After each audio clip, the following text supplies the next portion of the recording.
नमस्कार दोस्तों, स्वागत है आपका एक और जानकारीपूर्ण और विश्लेषणात्मक वीडियो में। आज के वीडियो में हम बात करेंगे एनपीएस और यूपीएस पेंशन योजनाओं की तुलना की और खास तौर पर यह समझेंगे कि सेवा के वर्षों ईयर्स ऑफ सर्विस की संख्या इस तुलना को कैसे प्रभावित करती है। अगर आपने मेरा पिछला वीडियो नहीं देखा है जिसमें मैंने एक सामान्य उदाहरण लेकर यूपीएस और एनपीएस की तुलना की थी, तो कृपया उसे जरूर देखें। उसका लिंक आपको नीचे डिस्क्रिप्शन में मिल जाएगा। पिछले वीडियो के बाद कुछ लोगों के मन में यह सवाल आया कि अगर मेरी सेवा 35 साल से कम है तो क्या वही गणना मेरे लिए भी लागू होती है, या फिर अगर किसी की सेवा सिर्फ 25 साल है तो क्या उसे भी एनपीएस उतना ही फायदा देगा। तो दोस्तों, आज के वीडियो में हम इन्हीं सवालों का विश्लेषण करेंगे कि सेवा वर्षों की संख्या का यूपीएस और एनपीएस की तुलना पर क्या असर होता है, आपको कौन सी योजना चुननी चाहिए, यह आपके सर्विस ईयर्स पर कैसे निर्भर करता है और कैसे एनपीएस का लाभ ज्यादा बढ़ता है जब सेवा वर्षों की संख्या अधिक होती है। इस विश्लेषण के लिए मैंने एक एक्सेल शीट तैयार की है जिसमें हम अलग अलग सर्विस ईयर्स लेकर देखेंगे कि इसका पेंशन और कॉर्पस पर क्या असर होता है। इसमें सिर्फ हरे रंग की सेल्स में वैल्यू भरी गई है, जैसे वर्तमान बेसिक पे, पूरी की गई सेवा कंप्लीटेड ईयर्स और शेष सेवा रिमेनिंग ईयर्स। एनपीएस टियर एक वर्तमान कॉर्पस और उस पर अनुमानित रिटर्न एक्सपेक्टेड रिटर्न। एनपीएस की अनुमानित रिटर्न 9.5% मानी गई है क्योंकि सरकार इक्विटी एक्सपोजर को 15% से बढ़ाकर 25% करने की योजना पर काम कर रही है। गणना के लिए जो मान लिए गए हैं वे इस प्रकार हैं। ओडीए हाइक 4.8% प्रति वर्ष, जो पिछले 10 वर्षों के औसत पर आधारित है।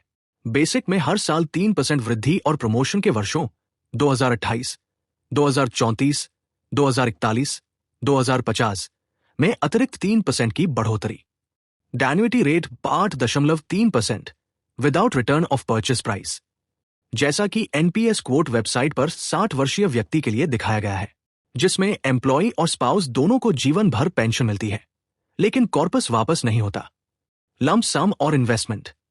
एनपीएस की 60% निकासी राशि को मॉडरेट फंड में इन्वेस्ट किया गया है जिसकी औसतन रिटर्न 10% मानी गई है। यूपीएस की लंप सम राशि को टैक्स कटौती के बाद एनपीएस विड्रॉल से घटाया गया है। 10 वर्षों में डीए लगभग 60% तक पहुंच जाएगा और पे कमीशन में डीए मर्ज होकर 1.84 के फैक्टर से बेसिक बढ़ेगा, जो कि लगभग 15% की वृद्धि होगी, और जैसा कि 7वें वेतन आयोग में देखा गया था। परिणामों में जो आंकड़े मिलते हैं वे हैं प्रोजेक्टेड एनपीएस कॉर्पस, पिछले 12 महीनों का औसत बेसिक, यूपीएस का वन टाइम लंप सम, 40% एनपीएस कॉर्पस की एन्युइटी और सालाना एन्युइटी इनकम। इसके बाद यूपीएस पेंशन और एनपीएस एन्युइटी को घटाकर जो अंतर निकलता है वह एनपीएस कॉर्पस से हर साल निकाला गया है। बाकी बची 60% एनपीएस कॉर्पस को 10% रिटर्न पर इन्वेस्ट मानकर देखा गया है कि वह कुल कितने वर्षों तक चलेगी। इस तरह हम यह देख पाएंगे कि एनपीएस से यूपीएस के बराबर पेंशन कितने साल तक मिल सकती है। इसके बाद हम सिर्फ टोटल सर्विस ईयर्स को बदलेंगे और बाकी सभी पैरामीटर्स को वही रखेंगे ताकि हमें सिर्फ सर्विस ईयर्स का असर दिखे। ध्यान दें, यहां सर्विस ईयर्स कम करने का मतलब वीआरएस नहीं है बल्कि सुपरएनुएशन से है। हमने टोटल सर्विस ईयर्स को 25 से 40 साल तक लिया है और यह देखा है कि एनपीएस कॉर्पस से यूपीएस के बराबर पेंशन कितने साल तक निकाली जा सकती है। 25, 26, 27, 28, 29 साल की सेवा पर यह संख्या है। 11, 12, 14, 15, 17 साल की समान पेंशन एनपीएस से यूपीएस के बराबर मिलती है। इसका मतलब है जैसे जैसे सेवा वर्षों की संख्या बढ़ती है एनपीएस ज्यादा फायदेमंद हो सकता है। लेकिन ध्यान दीजिए, जैसे ही सर्विस ईयर्स 30 हुए यह संख्या घट गई। क्यों? इसका कारण है तो पे कमीशन इफेक्ट। अगर आप पे कमीशन से ठीक 12 महीने पहले रिटायर होते हैं तो आपकी बेसिक सैलरी में लगभग 15% की वृद्धि हो जाती है, जिससे यूपीएस पेंशन भी बढ़ जाती है। लेकिन एनपीएस कॉर्पस इतनी तेजी से नहीं बढ़ता। इस वजह से सर्विस ईयर्स बढ़ने के बावजूद एनपीएस के लाभ में कमी दिखती है। ऐसा ही 40 वर्षों की सेवा में भी होता है। आप देख सकते हैं कि 31 से 39 वर्षों की सेवा तक एनपीएस से समान पेंशन के वर्षों की संख्या फिर से बढ़ती है।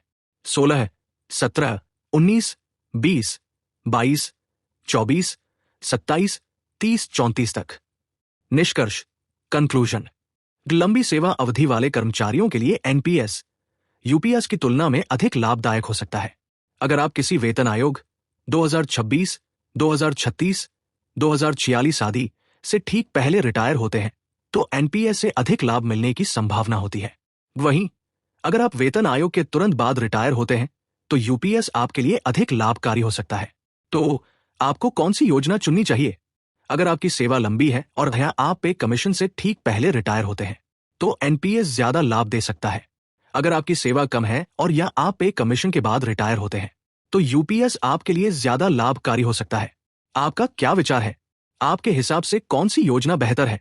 नीचे कमेंट करके अपनी राय जरूर बताएं। वीडियो को लाइक और चैनल को सब्सक्राइब करें ऐसे ही और उपयोगी वीडियो के लिए। धन्यवाद। जय हिंद। डिस्क्लेमर: यह वीडियो केवल शैक्षणिक उद्देश्य से बनाया गया है और यह व्यक्तिगत अनुभव और जानकारी पर आधारित है। निर्माता कोई आधिकारिक विशेषज्ञ नहीं है, इसलिए कृपया सही और सटीक जानकारी के लिए केवल सरकारी आदेशों और आधिकारिक स्रोतों पर ही भरोसा करें।